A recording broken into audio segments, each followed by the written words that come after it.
Praise the Lord everyone. आज social media पर बहुत सारे प्रचारक आ चुके हैं। कोई गलत नहीं है, लेकिन जितने भी प्रचारक हैं जो बातें करते हैं प्रभु यीशु मसीह के वचनों को लेकर, उनको सुनकर हमारा रिस्पॉन्स कैसा होता है, क्या होना चाहिए और उनके बातों को हम कैसे परखें, और अगर परखना है तो किस रीति से परखें। यही सारे सवाल आज हमने पास्टर पीटर अकबर से किए हैं, जिनका उत्तर उन्होंने बहुत ही बेहतरीन रीति से दिया। अंत तक बने रहना और इस चैनल को जरूर सब्सक्राइब करना। Peter Akbar Hindi and go into the world. Enjoy this show. Praise the Lord pastor. Praise the Lord. कैसे हो आप? अच्छा। फिर से आपका इस मंच पे स्वागत है। पास्टर, एक सवाल है कि हम जब बाइबल पढ़ते तो बेरिया के जो लोग हैं, प्रेरितों की पत्री में जब पौलुस प्रचार करता था तो ये बेरिया के लोग पौलुस के प्रचार को सुनते थे और वो जाकर टटोलते थे वचनों में।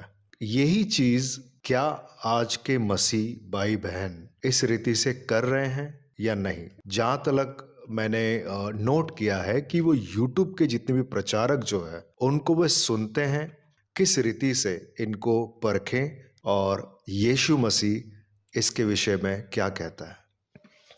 आपने बेरिया के लोगों के बारे में बात किया था जी। जब हम प्रेरितों की पत्री 17 अध्याय में देखते हैं,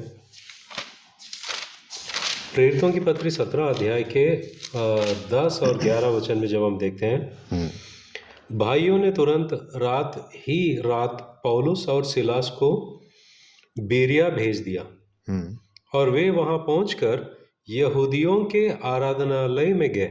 ये लोग तो थिस्सलुनीके के यहूदियों से भले थे और इन्होंने बड़ी लालसा से वचन ग्रहण किया और प्रतिदिन पवित्र शास्त्रों में ढूंढते रहे कि ये बातें यों ही है कि नहीं। पहले यहाँ के लोगों को भले लोग कहा गया। अंग्रेजी में जब हम वचन देखते हैं, These people were more noble than the believers in Thessalonica। मतलब ये लोग भले, अच्छे और जिनका आदर सम्मान किया जा सकता है, ऐसे लोग थे। ओके। यहाँ पर ये हम देखते हैं कि ये लोग हर दिन बड़ी लालसा से वचन ग्रहण किया। मतलब इनको सुनने की ख्वाहिश थी और वो सुन रहे थे जैसे जैसे पौलुस प्रचार कर रहे थे, मगर इनके अंदर लालसा थी, सुन रहे थे। और एक बात, ये लोग जाकर वचन में और प्रतिदिन पवित्र शास्त्र में ढूंढते रहे कि ये बातें यों ही है कि नहीं, कि ये बंदा सही प्रचार कर रहा है या नहीं। तो बेरिया के लोगों में दो चीजों को देखते हैं। एक लालसा कहाँ से? हृदय से आता है। हृदय में इनके अंदर बहुत ख्वाहिश है वचन सुनने का, एक भूख थी और ये वचन सुन रहे थे, मगर ऐसा नहीं था कि ये अंधविश्वासी थे। अंधविश्वासी मतलब अरे जो कुछ भी उसने कहा वो सच है, ऐसा नहीं। ये जितना लालसा से सुन रहे थे और सुनने की अपेक्षा रख रहे थे, उतने ही अक्लमंद भी थे। ये जाकर वचन कहता है कि प्रतिदिन ये लोग वचन में ढूंढते थे, पवित्र शास्त्र में ढूंढते रहे। अगर हम अंग्रेजी शब्द में देखते हैं एग्जामिनिंग मतलब जब आप डॉक्टर के पास जाओगे और कहोगे कि मुझे बुखार आया है और मुझे सर्दी जुकाम हुआ है, तो डॉक्टर स्टेथोस्कोप लगाता है और आपका हार्ट बीट चेक करता है, आपके पीठ पे लगाकर वो क्या कर रहा है? एग्जामिन कर रहा है। आपका ब्लड निकालते हैं और टेस्ट को भेजते हैं। क्या कर रहे हैं? एग्जामिन कर रहे हैं कि इसके अंदर कोई बीमारी के लक्षण दिखाई दे रहे हैं कि नहीं। इसको एग्जामिन कहते हैं। तो बेरिया के लोग पौलुस के प्रचार को सुन रहे और उसे एग्जामिन कर रहे हैं। उसमें देख रहे हैं कि क्या ये सही है, वचन के अनुसार है, या वचन यही कहता है क्या ये सही प्रचार कर रहा है? हम्म, और इनको गौरवनीय कहा गया, मतलब इनका आदर किया जा सकता है। तो आजकल अगर कोई विश्वासी कोई पास्टर के प्रचार को परखता है, उसे गौरवनीय नहीं, उसे ये कहते हैं कि इसके अंदर सही आत्मा नहीं है। हम्म, मैं जो भी बोल रहा हूँ उसके ऊपर सवाल उठा रहा है, इसके अंदर दुष्ट आत्मा है, सही नहीं कर रहा है, कर रहा है। उसे लोग डांटते हैं। मगर एक बात क्या है कि यीशु मसीह कहते हैं कि इस दुनिया में बहुत सारे प्रचारक हैं हम्म, और उनके हर प्रचार को परखना जरूरी है। जरूरी है, राइट। क्योंकि मैं लोगों के ऊपर लेबल नहीं लगाता हूं कि ये झूठा प्रचारक है, वो झूठा प्रचारक है, हम्म, ये झूठा प्रचारक है। हम्म, मैं लोगों पे लेबल नहीं लगाता हूं। हम्म, मैं सिर्फ ये देखता हूं कि शायद उन्होंने 50 चीजें अच्छे बोली हो, हम्म, मगर एक चीज उन्होंने गलत बोला। हम्म, मैं सिर्फ उसी पर बात करूंगा कि ये बात ठीक नहीं, बाकी सब ठीक है। तो हर एक विश्वासी को यही करना है कि जब भी वो एक प्रचार को सुनते हैं, क्या वो प्रचार जो कुछ भी सुन रहे हैं वो वचनों के अनुसार है या या नहीं। नहीं। और किसी के ऊपर भी ऐसा इल्जाम मत लगाओ कि ये झूठा प्रचारक है, ये झूठा प्रचारक है, ये झूठा प्रचारक है। हम्म, उनके ऊपर लेबल मत डालो। हम्म, हाँ, जब वो कुछ गलत कहते हैं हम्म, उसे वचनों में देखो। बाकी सब चीजें उन्होंने जो कहा वो सही कहा है, मगर ये एक चीज जो है वो ठीक नहीं है, हम्म, शायद उनको सुधारना हो। दूसरी बात क्या है कि कुछ लोग अनजाने में करते हैं ऐसे काम। Right, right. शायद उनको वचनों को संदर्भ में किस तरह से समझना चाहिए या वचनों को कैसे समझाना चाहिए, इसका तात्पर्य क्या है, इसका निष्कर्ष क्या है, कुछ लोगों को समझने में दिक्कत होती है, हम्म, तो वो अनजाने में इस तरह से प्रचार कर देते हैं। ऐसे लोग भी हैं, ऐसे राइट, लोग भी हैं। राइट। तो उनको आप झूठा प्रचार नहीं कर झूठा प्रचारक नहीं कह नहीं सकते। कह सकते, राइट।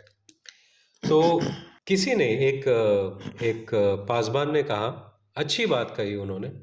उन्होंने कहा कि ये मत देखो कि कौन अच्छा है कौन बुरा है। देखने जाएंगे तो कोई भी अच्छा नहीं है, हम्म, सब बुरे ही है। हम्म, मगर जब आप देखने लगोगे कि क्या अच्छा है क्या बुरा है, आप सही ढंग से एक इंसान को परखना सीखोगे। सीखोगे, राइट। उस इंसान के अंदर बहुत सारे अच्छे चीजें होंगे हम्म, और कुछ चीजें अच्छे नहीं होंगे। राइट।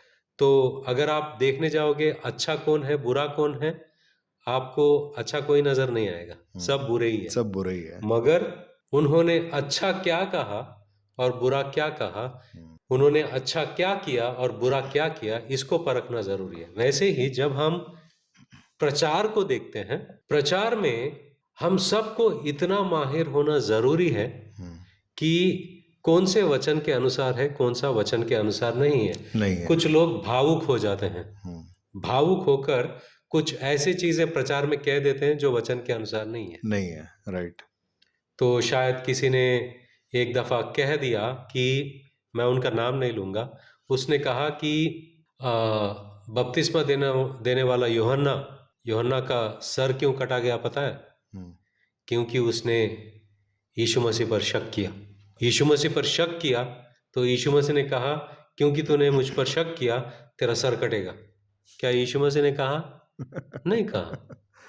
राइट। इनफैक्ट यीशु मसीह ने बपतिस्मा देने वाला यूहन्ना की इतनी प्रशंसा की है जितना कोई और नबी के बारे में कहा नहीं गया हो। राइट। जब हम देखते हैं यीशु मसीह ने बपतिस्मा देने वाला यूहन्ना के बारे में क्या कहा, वो पूरा चिट्ठा को अगर हम हमारे सामने रखते हैं और ये प्रचारक के शब्दों को देखते हैं, क्या ये सही है? क्या यीशु मसीह ये कह रहे हैं? जब हम देखते हैं वो इससे मेल नहीं खाता।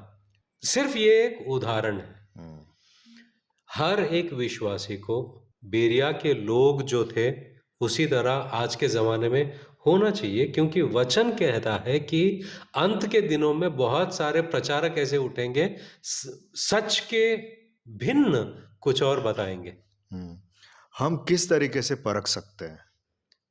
खास तौर पर हम किस तरह से परख सकते हैं, इसके कुछ नियम ऐसे हैं कि पहले आपको जानना होगा कि उसका संदर्भ क्या है। फॉर एग्जाम्पल, जब भी बाइबल में हम पढ़ रहे हैं कुछ बात को, कुछ विषय को पढ़ रहे हैं। कल मैं एक जगह पर बाइबल स्टडी कर रहा था, जब हम लूका के सुसमाचार में 18 अध्याय में देखते हैं, दूसरा वचन से देखते हैं, किसी नगर में एक न्यायी रहता था जो ना परमेश्वर से डरता था और ना किसी मनुष्य की परवाह करता था। उसी नगर में एक विधवा भी रहती थी जो उसके पास आकर कहा करती थी, मेरा न्याय चुकाकर मुझे मुद्दाई से बचा। कुछ समय तक तो वह ना माना, परंतु अंत में मन में विचार कर कहा, यद्यपि मैं ना परमेश्वर से डरता और ना मनुष्यों की कुछ परवाह करता हूं, तो भी यह विधवा मुझे सताती रहती है, इसलिए मैं उसका न्याय चुकाऊंगा। कहीं ऐसा ना हो कि घड़ी घड़ी आकर अंत को मेरी नाक में दम करे। प्रभु ने कहा, सुनो, यह अधर्मी न्यायी क्या कहता है?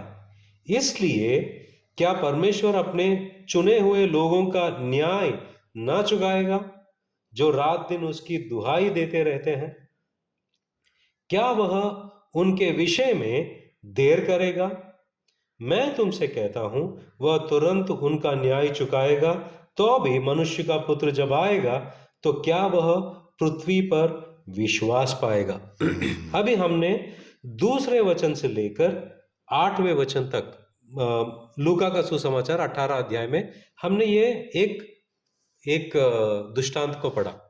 ये दृष्टांत में हमने ये देखा कि एक विधवा बार बार एक न्यायी के पास आ रही है और उससे कह रही है कि मेरा न्याय कर। वो बार बार आ रही है और वो न्यायी ऐसा है कि वो अधर्मी न्यायी है, ना तो वो परमेश्वर से डरता है ना तो इंसानों से डरता है। तो उसने ये सोचा कि ये औरत बार बार मेरे पास आ रही है, कहीं ऐसा ना हो कि ये मेरी नाक में दम कर दे, मैं इसका न्याय कर देता हूं। इसको हम कैसा समझे? इससे यीशु मसीह क्या कहना चाहते हैं? यीशु मसीह का मकसद क्या है ये दृष्टांत बताने का? क्यों बता रहे हैं ये दृष्टांत? इसमें से मैं क्या समझूं? क्या क्या बातों को मुझे निष्कर्ष में समझना चाहिए और मेरे जिंदगी में लागू करना चाहिए? तो जब हम इसको संदर्भ के बारे में देखते हैं, इसका संदर्भ कहां है? हमने दूसरे वचन से लेकर 8वें वचन तक पढ़े। पहला वचन पढ़ो। पहला वचन जब हम देखते हैं 18 अध्याय में, फिर उसने इसके विषय में कि नित्य प्रार्थना करना और हियाव ना छोड़ना चाहिए, उनसे यह दृष्टांत कहा। यीशु मसीह का मकसद क्या था यह दृष्टांत बताने के लिए? वो पहला वचन में है। दो बातें हैं। क्या? फिर उसने इसके विषय में कि नित्य प्रार्थना करना, नंबर 1 क्या? हमेशा प्रार्थना करना। तो यीशु मसीह यह दृष्टांत क्यों बोल रहे थे? उनके जहन में क्या था कि ये लोग हमेशा प्रार्थना करते रहना, दूसरी बात, और हियाव ना छोड़ना, मतलब गिव अप नहीं करना, सदा ये प्रार्थना करते रहना। भले ही वो बार बार कर रहे हैं, मगर इनको प्रार्थना करते ही रहना, हियाव ना छोड़ना। इन दोनों के संदर्भ में इन दोनों बातों को ध्यान रखते हुए ये दृष्टांत से कहा। अगर मैं ये पहला वचन को नजरअंदाज कर दिया, पहला वचन को मैंने छोड़ दिया और मैंने इसको देखा और कहा कि उसी नगर में एक विधवा भी रहती थी जो उसके पास आकर कहा करती थी, मेरा न्याय चुकाकर मुझे मुद्दाई से बचा। कुछ समय तक वह ना माना, परंतु अंत में मन में विचार कर कहा, यद्यपि मैं ना परमेश्वर से डरता और ना मनुष्यों की कुछ परवाह करता हूं, तो भी यह विधवा मुझे सताती रहती है, इसलिए मैं उसका न्याय चुकाऊंगा। कहीं ऐसा ना हो कि घड़ी घड़ी आकर अंत को मेरी नाक में दम कर दे। अगर इसको कोई प्रचारक ऐसा प्रचार कर रहा है कि बार बार प्रार्थना करके परमेश्वर के नाक में दम करो, तब राइट। जाकर तुम्हारे प्रार्थनाओं का जवाब मिलेगा। जवाब मिलेगा। क्या ये सही तात्पर्य है? नो। क्या ये उद्देश्य था यीशु मसीह का? भले ही मैं जो कह रहा हूं, ये निष्कर्ष इसमें से निकाल के कोई भी प्रचार कर सकता है, कर सकता है, राइट। मगर सही संदर्भ जो है वो पहला वचन में है। हम्म, यीशु मसीह का मतलब ये नहीं था कि वो प्रार्थनाओं को सुनते नहीं, जब तक तुम उनके नाक में दम नहीं करोगे तुम्हारे प्रार्थनाओं का जवाब नहीं आएगा। ये उद्देश्य नहीं था राइट। यीशु मसीह का कि आप परमेश्वर के नाक में दम कर दो तब जाके तुम्हारे प्रार्थनाएं, ये नहीं। हम्म, दुष्टांत का मकसद अलग था। दुष्टांत में जो कैरेक्टर्स हैं, हम्म, मतलब दुष्टांत में अलग अलग है, विधवा है, न्यायी है। न्यायी को जिस तरह से समझना है, न्यायी को न्यायी की तरह ही समझो। दुष्टांत में उसका किरदार क्या है, बस उसी तक, उसी में समझो, राइट। और विधवा क्या है उसी को समझो। मगर इस पूरे दुष्टांत में से आपको जो निष्कर्ष निकालना है, एक, प्रार्थना हमेशा करते रहना और हियाव ना छोड़ना। ये दो मुद्दों को ध्यान में रखना। और ये दो ही मुद्दे लोग भूल जाते हैं। यस। तो बहुत बार जब आप संदर्भ से हट जाते हो और इस पूरे दुष्टांत में किसी को भी अहम मुद्दा बनाकर आप प्रचार कर सकते हो, इसी में से ऐसे ही, क्योंकि बहुत सारे लोग संदर्भ को कैसे पहचानना नहीं जानते हैं, राइट, एब्सोल्युटली। तो गलत प्रचार आते हैं उसमें से। तो हमेशा हमें ये देखना है संदर्भ क्या है। कभी कभी संदर्भ को जानने के लिए हमको एक पूरा अध्याय पढ़ना पड़ता है।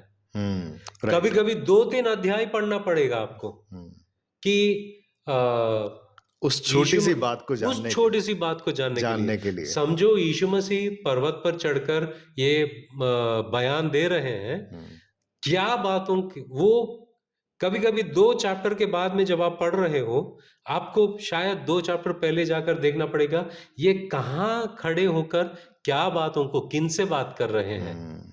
वो बातों को समझने के लिए कभी कभी 1 चैप्टर पहले, 2 चैप्टर पहले, या वही चैप्टर में कहीं और कौन बात कर रहा है, यीशु मसीह बात कर रहे हैं, या प्रेरितों में से कोई बात कर रहे हैं, किन से बात कर रहे हैं, किस तरह के लोग हैं, क्यों बात कर रहे हैं, क्या संदर्भ था, ये प्रयास करना चाहिए।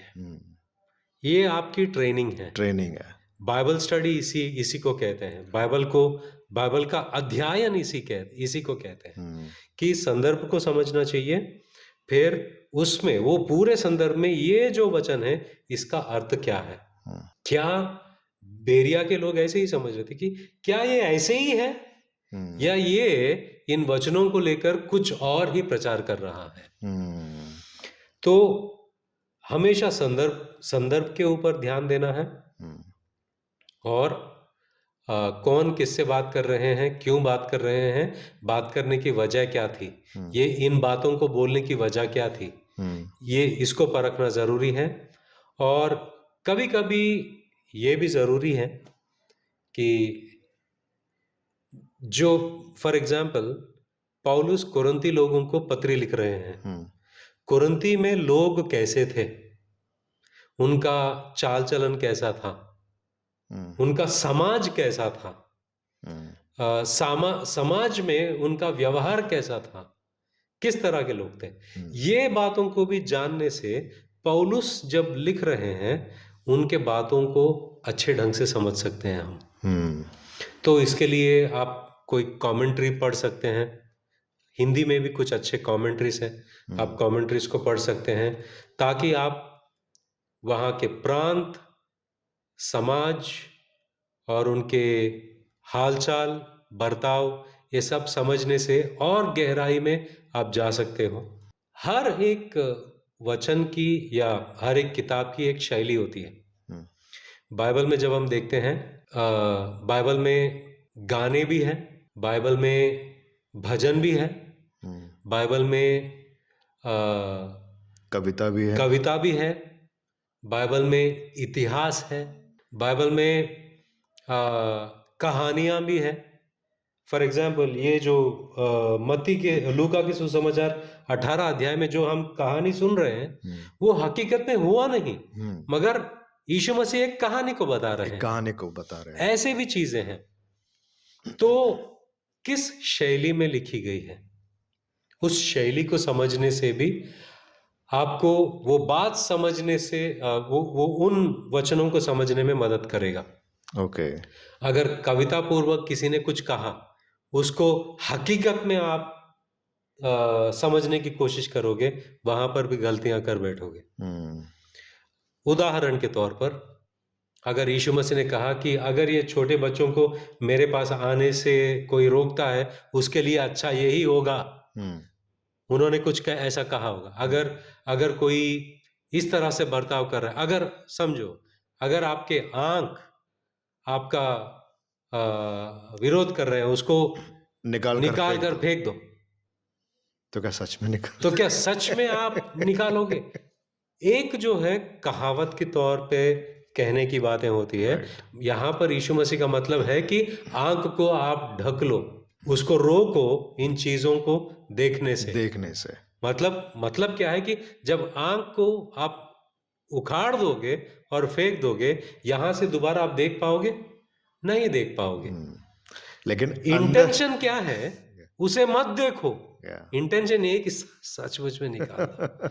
अगर इतिहास में ऐसा हुआ था, एक चर्च फादर थे, उन्होंने ये बात सुनी है कि यीशु मसीह कहते हैं कि कुछ नपुंसक ऐसे होते हैं जो पैदा हुए हैं, कुछ नपुंसक ऐसे होते हैं जो मनुष्यों के जरिए किए गए हैं, मगर कुछ लोग परमेश्वर के राज्य के लिए अपने आप को नपुंसक बनाया है। जब ये एक चर्च फादर ने मतलब शुरुआत में सुना था, उन्होंने अपने जेनिटल्स को काट दिया। जेनिटल्स मतलब उनके जो प्राइवेट पार्ट्स होते हैं, उसको काट डाला। यीशु मसीह का मतलब ये था कि कुछ लोग अपने आप को इन सारे चीजों से परे रहकर उनके ऊपर गौर नहीं किया, उनका पूरा ध्यान परमेश्वर के राज्य पे रखा है, जैसे कि पौलुस। मगर इन्होंने जो यीशु मसीह ने कहा उनको लिटरली ले लिया। राइट। तो हमेशा भाषा की शैली समझना जरूरी है कि इसका उद्देश्य क्या है। क्या यीशु मसीह लिटरली कह रहे हैं? एक जगह पर यीशु मसीह कहते हैं कि या किसी ने रोक दिया, उसके गले को पत्थर बांधकर पानी में फेंकना अच्छा है। ऐसे बहुत सारे हैं। शैलियां समझने से उसका तात्पर्य समझ में आता है कि यीशु मसीह का सही मतलब क्या है। राइट। कभी कभी सिर्फ दोनों के बीच में बातचीत होते रहती है, जैसे कि यीशु मसीह और सामरी स्त्री, यीशु मसीह और निकोडिमस, यीशु मसीह और नथानियल, सिर्फ दोनों के बीच में, यीशु मसीह और पतरस, तो सिर्फ दोनों के बीच में एक इंटरैक्शन होते रहता है। तो इसको अलग से समझना जरूरी है। और कविताएं हैं बाइबल में, उसको कैसे समझे? अगर समझो मैं तेरी आत्मा से कहाँ जा सकता हूँ, अगर मैं आसमानों में गया हूँ तो भी तू वहाँ है, अगर मैं जहन्नुम में तो भी तू वहाँ है, या धरती के भीतर भी जाऊं तो भी तू वहाँ, कहाँ पर भी जाऊं तू वहाँ है। यहाँ पर दाऊद का कहने का मकसद था कि तेरी आत्मा हर जगह पर है, तू हर जगह पर है, ये उसका मतलब है। इसका मतलब ये नहीं कि दाऊद सचमुच में अंदर गया, दाऊद सचमुच में आसमान में गया, दाऊद सचमुच में पृथ्वी के छोर तक हर जगह पर गया, नहीं। राइट। एक बोलने का जो मकसद होता है, उसका इंटेंशन समझो, उसका मकसद समझो। तो यही चीज को लेके जो है आजकल के प्रचारक जो है, कोई भी एक वचन को उठा के अलग रीति से प्रस्तुत करते हैं, जैसे कि इनोसेंट भेड़े जो है, जो मसीह लोग हैं आजकल के, वो इनको ऐसे के ऐसे एक्सेप्ट कर लेते हैं। तो यीशु मसीह के बारे में आप बताइए। अब ये जो परखने की जो बात हो रही है, यीशु मसीह क्या कहते हैं इस परखने के विषय में? यीशु मसीह यही कहते हैं, जब हम मत्ती के सुसमाचार में देखते हैं 7वें अध्याय में 15 से 20 तक जब हम देखते हैं, यहाँ पर लिखा है कि झूठे भविष्यवक्ताओं से सावधान रहो, जो भेड़ों के भेष में तुम्हारे पास आते हैं, परंतु अंतर में वे फाड़ने वाले भेड़िए हैं। उनके फलों से तुम उन्हें पहचान लोगे। क्या लोग झाड़ियों से अंगूर या ऊंट कटारों से अंजीर तोड़ते हैं? इसी प्रकार हर एक अच्छा पेड़ अच्छा फल लाता है और निकम्मा पेड़ बुरा फल लाता है। अच्छा पेड़ बुरा फल नहीं ला सकता और ना निकम्मा पेड़ अच्छा फल ला सकता है। जो जो पेड़ अच्छा फल नहीं लाता वह काटा और आग में डाला जाता है। इस प्रकार उनके फलों से तुम उन्हें पहचान लोगे। हालांकि यहाँ पर झूठे भविष्यवक्ताओं के बारे में लिखा गया है, मगर मैं ये नहीं कहूंगा कि हर प्रचारक जो है वो झूठा है। काफी बार उन्हें समझ नहीं है, वचनों का संदर्भ का समझ नहीं है, मगर परमेश्वर का अनुग्रह ये है कि पासबान बनने के लिए या सेवकाई करने के लिए आप पर ऐसा कोई नियम नहीं लगाया गया है कि आपको इतने साल ट्रेनिंग करना चाहिए। वैसे बहुत सारे ऑर्गेनाइजेशंस हैं जहाँ पर 4 साल का ट्रेनिंग नहीं करोगे तो आप पासबान नहीं बन सकते। और ये नियम अच्छे हैं, बुरे नहीं हैं। हाँ। क्योंकि एक इंसान को ट्रेनिंग करना बहुत जरूरी है।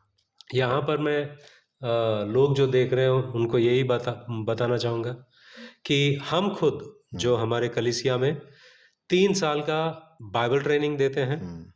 आपको यहाँ पर आकर पढ़ने की जरूरत नहीं है, आप ऑनलाइन पे भी जुड़ सकते हैं। और फिजिकली अगर आना हो तो सांता क्रूज में स्टेशन के करीब है, right, Santa cruise east, Mumbai.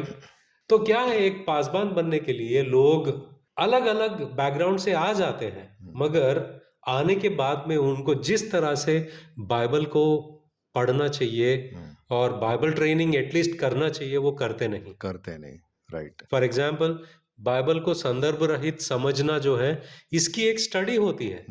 इसको बाइबल कॉलेज में हम हर्मेन्यूटिक्स के नाम से सिखाते हैं। हर्मेन्यूटिक्स मतलब परमेश्वर के वचन को किस तरह से हम समझे। राइट। ये एक पूरी स्टडी है। तो ऐसे ही यीशु मसीह कहते हैं कि झूठे शिक्षकों को परखो। राइट। वो क्या कह रहे हैं। और जब हम थिस्सलुनीका की पत्रिका में पढ़ते हैं, पौलुस भी ये बात कहता है। पहला थिस्सलुनियों की पत्री 5वां अध्याय 21वां वचन में जब हम देखते हैं, पौलुस कहता है सब बातों को परखो, जो अच्छी है उसे पकड़े रहो। सब बातों को परखो मतलब परखना जो है वो आपको आदेश दिया गया है।